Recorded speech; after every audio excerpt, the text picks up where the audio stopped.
강의사는 증시 각도기. 네, 안녕하세요. 정투자 증시 나침반 안지원입니다. 네, 안녕하십니까? 빨간색 넥타이를 다 찢어버릴까? 오늘 그런 고민을 심각하게 하고 들어온 네. 증시각도의 곽상현준입니다. 왜 찢어버려? 빨간색 넥타이만 매운 시대에 빠져. 그러죠. 오를장이었거든. 오를장이었는데 이게 이 빨간 넥타이의 저주인가?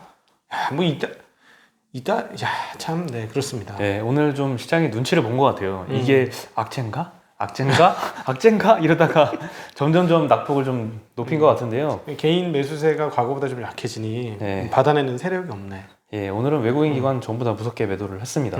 네, 코스피가 오늘 1% 빠졌고요. 코스닥도 비슷하게 1% 가까이 빠졌습니다. 개인만 오늘 매수를 했는데요. 코스피에서는 1조 매수했고요. 코스닥에서는 1,000억 매수했습니다. 네. 외국인은 코스피에서 4,700억 매도, 코스닥에서 500억 매도했고요. 기관은 코스피에서 5,400억 매도, 코스닥에서는 300억 매도했고요. 네, 이따가 말씀드리겠지만 오늘 연기금에서는 한 3,000억 정도 매도가 나왔더라고요. 네. 네. 오늘 가장 시장에 영향을 끼친 걸로 좀 보이는 뉴스는 바로 이제 중국 제재 관련된 뉴스입니다. 인권법 결의 같이 했죠, 유럽에서. 예, 미국에서 이제 동맹국들하고 연합을 해서 동시에 대중 제재를 나섰습니다. 네. 네, 바이든식 외교라는 평가도 있는데요.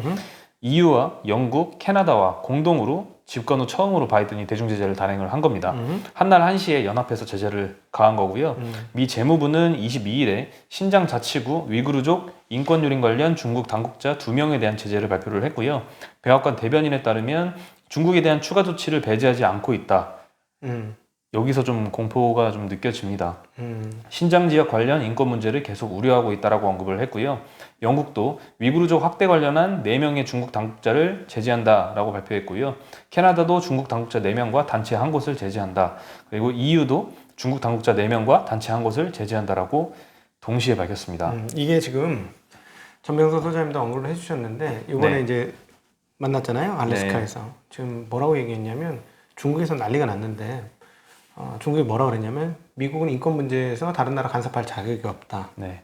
그리고 미국은 군림하면서 중국에 이런 말할 자격이 없고 중국의 이런 수법은 먹히지도 않는다. 네. 미국은 군사력을 앞세워 다른 나라 내정 간섭하는 고질병을 고쳐라.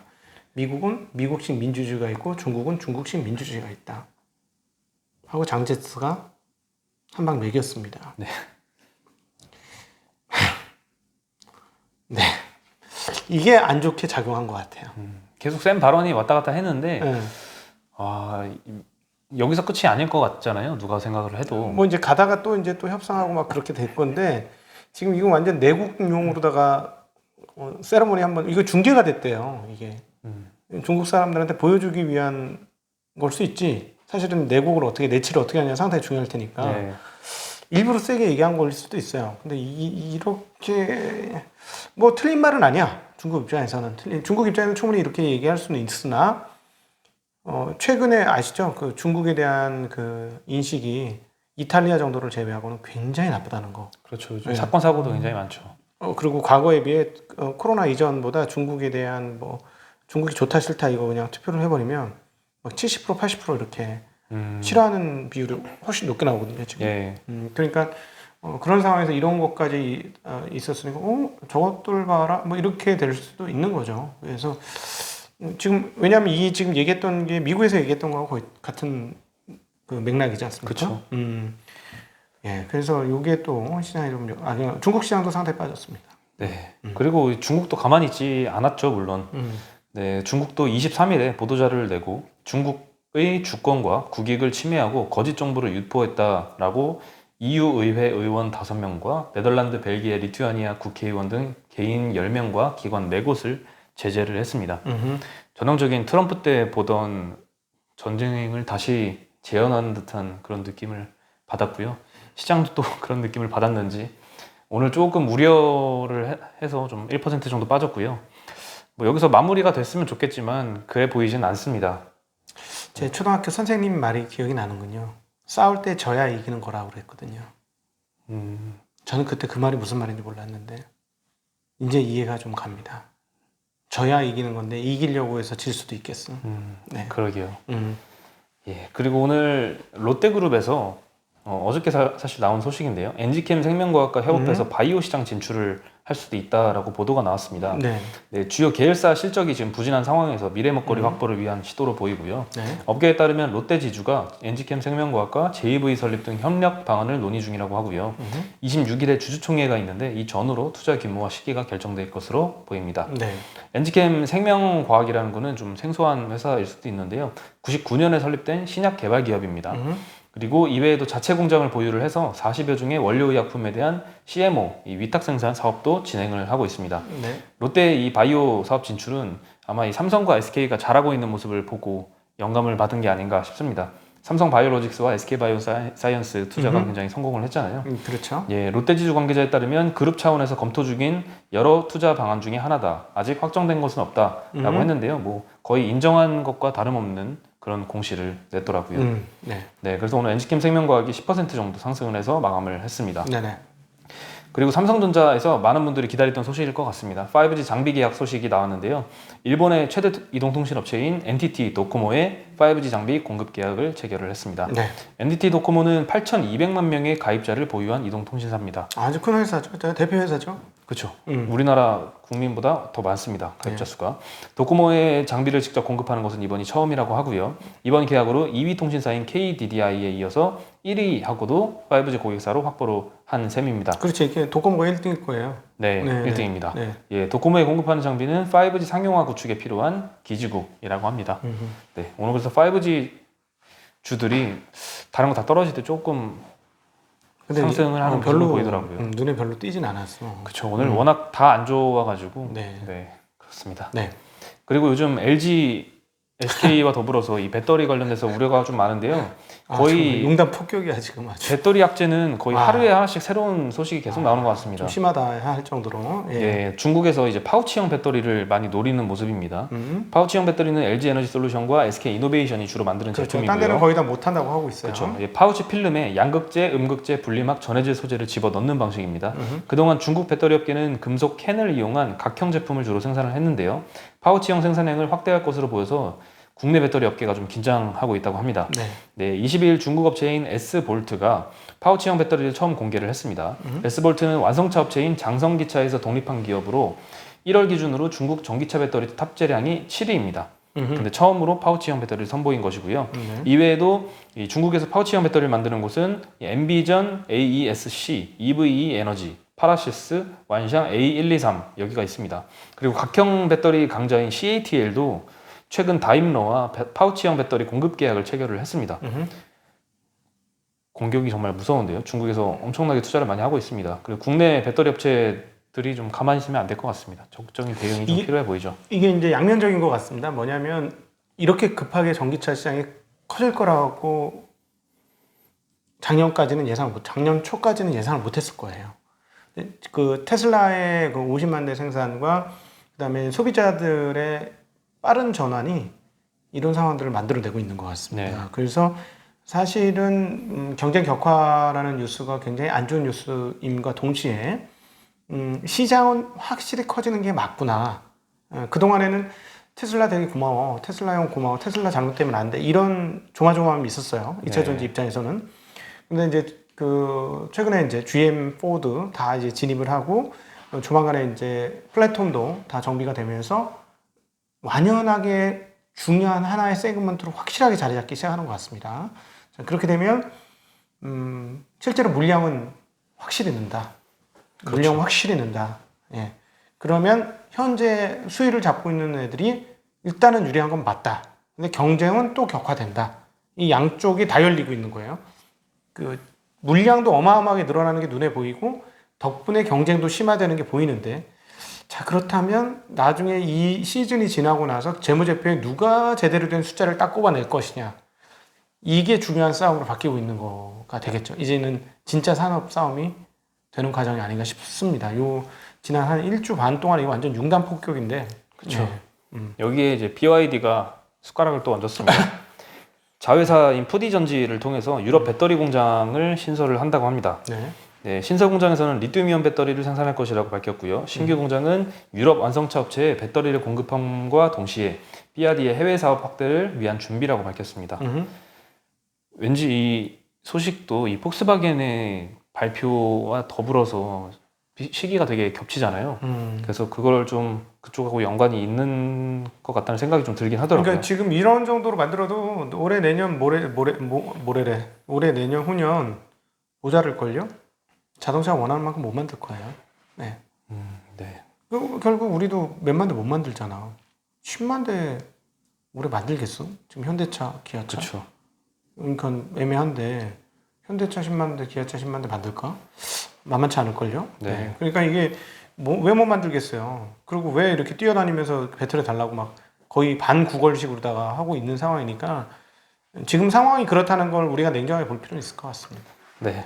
그리고 지금 여행업계 굉장히 힘든데 주가는 또 힘들지 않잖아요. 그렇죠. 안 힘들어. 네. 근데 이제 실물 쪽에서는 계속 힘든 그렇지. 이야기가 나오고 정말 있습니다. 이 기묘한 시츄에이션이죠. 네. 그렇죠. 예, 모두 투어가 지난 예전에 한번 인수했던 자유 투어라는 회사가 있는데요. 이번에 매각을 한다고 합니다. 업계 3위입니다. 자유 투어는 94년도에 설립된 회사고요. 하나 투어, 모두 투어에 이어서 업계 3위를 하던 종합 여행사고요. 네. 2001년에 코스닥을 상장을 했고 그 이후에 좀 무리하게 부동산 개발 투자로 경영난을 겪다가 2013년에 코스닥에서 상장 폐지가 되었습니다. 네. 그리고 법정 관리 중이던 2015년에 지분 80%를 63억 원에 모두 투어가 인수를 했었습니다. 예. 그리고 6년간 뭐 연대보증, 대여금, 이제 BW, 신주인스건 부사채죠. 이런 것들을 통해서 200억 넘게 추가 자금 투입을 했는데 경영 정상화에 결국 실패하게 되었고요. 결국 5일에 열린 이사회에서 자유투어 보유 지분 1,200만 주 전량을 매각하기로 결정을 했습니다. 네. 네, 그리고 작년 3월에도 이 자유투어는 인력 구조 조정을 통해서 132명이던 직원을 33명으로 줄였다고 합니다. 그리고 대구, 부산, 광주 등 지점도 모두 폐쇄했고요. 지난 10월부터는 청계천 인근의 본사도 모두 비운 상태라고 하고요. 결국 네. 뭐 폐업한 거나 마찬가지인 상황인 것 같습니다. 네, 모두 투어는 연내 매각을 마무리 지을 계획이지만 파산 직전의 여행사를 과연 누가 인수를 할지는 좀 의문이 있습니다. 네, 하지만 이 모두 투어 입장에서는 구조조정의 일환이고요. 이 움직임, 이런 매각하는 거에 대해서는 긍정적으로 바라보는 시각도 있습니다. 네, 그리고 제가 좀 갖고 싶은 것 중에 하나인데요. 삼성전자에서 2번 접는 폴더블 폰, 이거를 연말 내에 출시를 한다라고 니케이 아시아에서 보도를 했습니다. 네, 그러면 탕수육 몇 그릇 안 먹고 한번 사는 겁니까? 그렇죠. 오, 요거는 이거 탐나나 보네 진짜. 사볼 의향이 있습니다. 네. 2번 접는 폴더블 폰. 네, 더블 폴딩이라고 하는데요. 이 삼성이 작년에 출원하는 특허에서 처음 공개가 되었고요. 인폴딩, 안으로 접는 것과 아웃폴딩, 밖으로 접는 게 결합이 된 그래야 되겠죠. 제품입니다. 예. 네, 그리고 또 올해 4종의 폴더블 폰을 출시할 예정이라고 합니다. 플래그십 모델 Z 폴드 3, 그 다음에 Z 플립 2와 더불어서 저가형도 나온다고 합니다. Z 폴드 FE 버전도 출시할 예정이라고 합니다. 네, 저쪽 시장과 관련되어서도 한번 고민을 좀 해봐야 되는 그런 상황인 것 같습니다. 네, 올해 좀 폴더블 폰이 많이 팔릴지 말지가 좀 관건인 것 같아요. 네, 사실은 저거 하면 우리 이제 다트 보기는 정말 좋아하죠. 다트요? 다트. 그리고 혹시 금감원 분들 보고 계시면 그 다트 왜 그거 모바일용으로 왜 안 만들어요? 짜증나 죽겠어. 보기 조금 힘들죠. 엄청 힘들어. 모바일로는 안 봐줘. 그리고 또 이게 이게 이 변환돼야 되잖아. 사이즈가 딱 맞게. 안 변환돼. 막 이렇게 왔다 갔다 이렇게 하면서 봐야 돼요. 그렇죠. 그래서 제가 태블릿을 샀어요. 그거 보려고. 하도 답답해가지고. 사고 나니 또 딴 거 보고 있더라. 뭐 보세요? 안 알려주지. 안 알려주지. 좋은 거. 오이씨. 참나. 궁금한데요? 네, 이따가 한번 물어보겠습니다. 네. 그리고 국민연금에서 영국의 PEF라고 하죠. 이제 BC 파트너스를 지분 20% 정도 인수를 한다고 합니다. 네. 인수 대금 수천억 원으로 알려졌고요. 이게 뭐 또 다른 기사에는 뭐 지분 10% 내외를 3천억에 인수한다는 보도도 있습니다. 아직 명확하게 밝혀진 건 없는 것 같고요. 네. 국민연금이 글로벌 상호펀드 지분을 직접 취득하는 것은 기금운용본부 출범 이후로 처음이라고 합니다. 얼마나 잘하길래? 예, 글로벌 기업의 경영권 인수, 부동산, 인프라 등 해외 대체 투자 수익 제고를 위한 결정이라고 하고요. BC 파트너스는 베어링 캐피털로 출발을 해서 주식, 채권, 부동산에 약 45조 원을 운용하는 회사이고요. 기업 경영권을 인수해서 가치를 올려서 되파는 바이아웃 분야에서 활동을 하고 있습니다. 네. 현재 투자한 기업은 118개로 이들 기업 가치를 합치면 200조 원 수준이고요. 국민연금은 이 BC 파트너스 지분을 취득함으로써 운용 수익을 배당받는 거는 이제 기본이고 이 회사가 발굴하는 딜에 참여할 수 있다. 우선적으로 투자할 수 있는 권리도 가질 수 있을 것으로 그럼 보입니다. 많이는 못 갖고 가겠네. 주요 지주, 대주주는 되겠지만은 지배주주가 되지는 않겠다는 얘기. 그래도 20% 정도니까요. 맞네. 예. 그러면. 예, 10에서 20% 사이일 것 같습니다. 음. 네, 국민연금 운용자산은 833조 원인데요. 이 중에 대체 투자 부분에 현재 10.8% 비중을 보유하고 있는데요. 2024년까지 이를 15%로 올리는 것을 목표로 하고 있습니다. 해외 투자 비중도 현재는 34%인데요. 이걸 50%로 끌어올리는 것을 목표로 하고 있고요. 이에 일환으로 이런 PEF 인수 결정을 내린 것 같습니다. 뭐 아주 잘하는 것 같고요. 네. 국내 주식 지분 네. 안 올려주시나? 그것도 좀 궁금하시죠? 네. 26일에 아마 논의가 된다고 하는데요. 기금운용위원회에서 아마 논의를 할 것 같습니다. 네. 현재 상황에서 이제 국내 주식 비중을 더 많이 가져가는 방법이 두 가지가 있다고 합니다. 네. 목표 비중을 아예 늘리는 거고요. 그리고 목표 비중 내에서 이탈 허용 범위를 늘리는 겁니다. 네. 보건복지부는 이제 자산 배분 목표 비중 조절에 대해서는 고려하지 않고 있다라고 하면서 첫 번째 방법은 일단 우리는 포기를 해야 될 것 같고요. 두 번째는 가능할 것 같습니다. 네. 네, 시장 상황에 탄력적으로 대응하기 위해서 목표 비중 내에서 전략적 자산 배분 이탈 허용 범위를 확대하는 방안이 검토될 것으로 알려졌습니다. 네. 현재는 플러스 마이너스 2% 정도인데요. 이탈 허용 범위를 3%나 4%포인트로 높이는 방안을 검토 중이라고 합니다. 네. 아직 우리의 짜장면 내기는 걸려 있죠. 제가 굉장히 인색하다는 얘기를 들어서 우리 청취자분들한테 네. 예, 제가 지면 짜장면에 군만두까지 덮어서 같이 쏘도록 하겠습니다. 이거 지면. 제 지기를 바래. 저희가 사실. 내기를 했나요? 둘 다 이거 걸지 않았나요? 아니지. 이기시면 먼저 싹 잡아 먹었잖아 본인이. 네. 이거 비중 확대할 것이다. 네. 잡아 먹어가지고 내가 선택의 여지가 없어서 그럼 나는 반대로 가시는 거예요? 반대로 갔으니까 오케이. 짜장면 내기를 했는데 거기 군만두. 군만두까지? 우리 청취자분들이 그런 식으로 사람이 짜게 구냐 막 그래가지고 간짜장으로 올리겠습니다. 짜장 간짜장. 양파가 살아있는 탕수육 못 간짜장. 먹나요?